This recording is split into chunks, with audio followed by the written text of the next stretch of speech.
Today is the 28th or 29th. It's the last Thursday of August. I hear weed eating the abandoned cemetery, sort of half abandoned. Just wanted to give updates on stuff.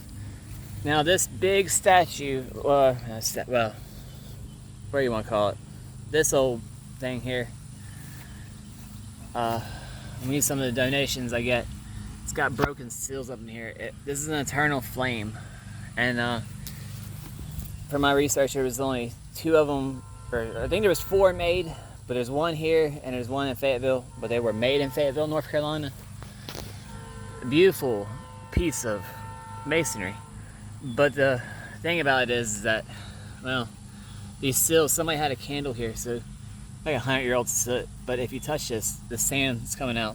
And my experience with masonry is that they probably didn't use really good cement to sand ratio when they made this, and then they sealed it.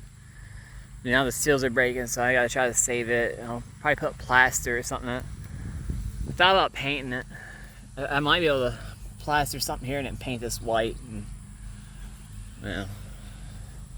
gotta do what you gotta do sometimes, save it. But tropical storms and stuff going through, moisture, rain, eroding it, I think collapse in a year or 2. I'm surprised it ain't already. Definitely eroding. Cleaned it up. It was just all black. It's beautiful. It's got what do they call those prayers on it? The Lord's prayers or something like that. It's really nice.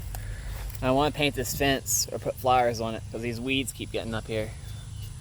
So I'm probably put some vining flower kind of weeds in here, and I got some wildflower mix, but it's too late to put in, but I'm gonna sow this. All these cradles, there's a bunch of them in the cemetery.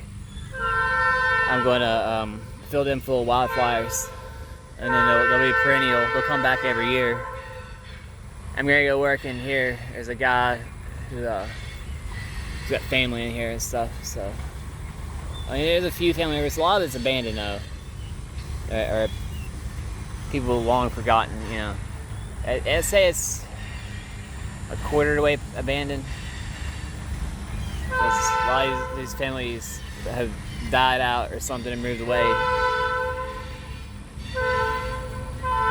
And then again, it's probably like great uncles and stuff in here. People don't even know they're related to them. I cleaned this one. This is one of my favorite ones in here. Scrubbed the heck out of this. This was solid black, but it's a log thing. He was a woodsman. He was a logger. He died in 1921. I love this stone. I scrubbed the heck out of it. I love how white it came out. It looks new. But I cleaned a few in here like that. I want to do this cross and get it shining white. That marble one right there I cleaned. You can tell it's good. And then there's this one right there. I've done the World War I soldier. And then I got him hooked up with some fake flowers. He never made it home. Such a sad thing. And his parents were on the other side. I scrubbed this one good. It was solid black. I got him hooked up some lights and everything. Getting him his swag. Now he has parents a flag on the other side. But actually, I know where to put that flag. Because I found a World War II veteran. And then in their family, found this sad thing. It was this infant. And we go around the yard sales and stuff, and we found little totems and stuff, and we try to make our cemetery in here look pretty cool.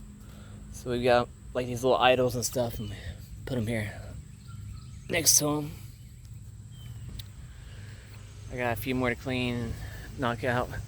There is where the founders are buried. I cleaned their stones, and I cleaned the little cross. It says this baby on it. I cleaned this one. It was solid green. My next plan is to clean her up.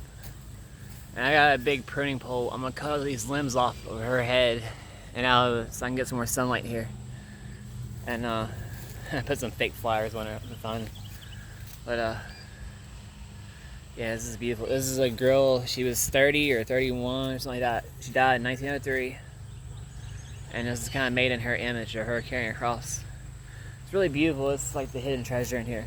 What's sad though is there was another statue in here that fell over of a person. It's back here. It's buried under his weeds. This part right here is a pain in the butt. I'll probably spray it with weed killer over the winter. And I gotta hack some of the stuff down. But anyway, this is plans and it's how it's going in here. And, I'm Chris and I'm with Mows from the Heart. And my dad, he just mows, but I do all the heavy lifting and heavy repair stuff and weed eating, all the weed eating. He just mows. He's got a bad back. He can't do anything, but what he can do is the mowing. Takes a lot of time, and it's a big part of this, huge part of this. But yeah, this is Evergreen Cemetery. This is what the plans are, and this is how things are going. Repair that one over there, and keep cleaning up a few every now and then. I would keep thinking all the time, I don't know what it is about this one. Someone's telling me to come clean this one up. I put the bricks in it. The bricks were broke out of it and smashed, but I stacked them back up best I could. It's a very old stone. Let's see here. What's going on in here these days?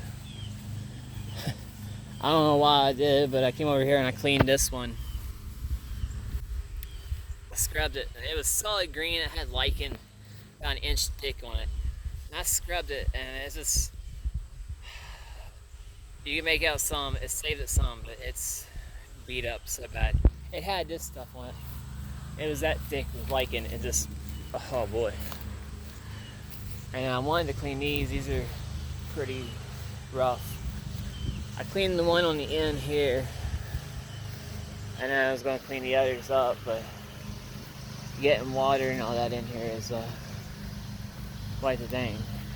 But fall's coming, so I'll probably come scrub a few more. But I got this girl, Florence. I cleaned hers, and then I was going to clean the rest of these.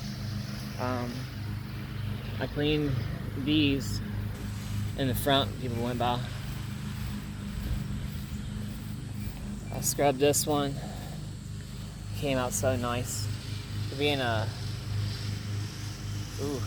old as that is, from the 60s. Look how beautiful that marble came out when I scrubbed it. Just wow. I cleaned this. This is from 1886. Cleaned it. It was bad. I go to old cemeteries to see what they throw away in their piles and stuff when they move stuff or unclaimed stuff. They'll move stuff and throw it away and never put it back.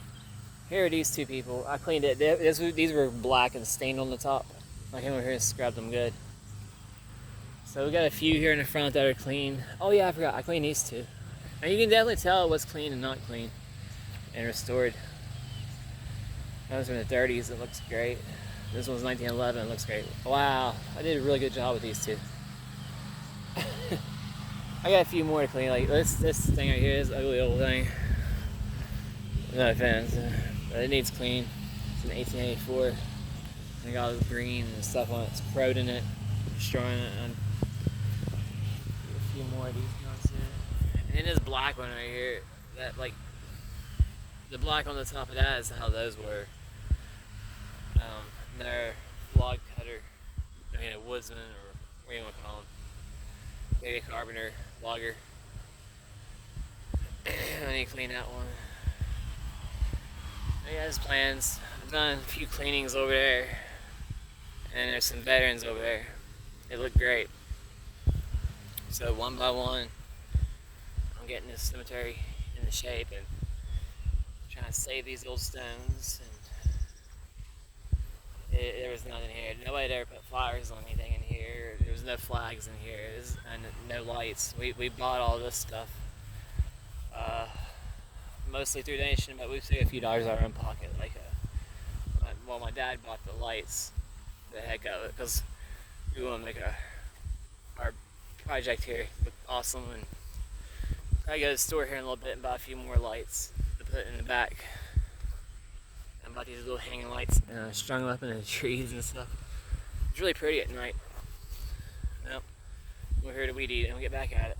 This is what's going on over here at Evergreen Cemetery in Bensville.